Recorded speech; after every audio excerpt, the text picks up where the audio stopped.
Aí para ter atravessado de Itajaí para Navegantes, tem que ser de ferro-bolt.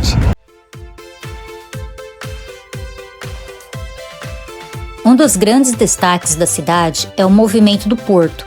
Próximo dali, o Mole Norte, também conhecido como Pontal, é um dos melhores lugares para observar a entrada e saída dos navios no porto de Itajaí.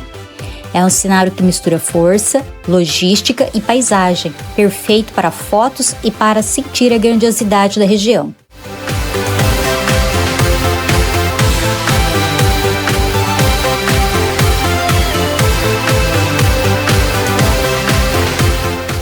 Onde o sol está se pondo é o porto de Itajaí.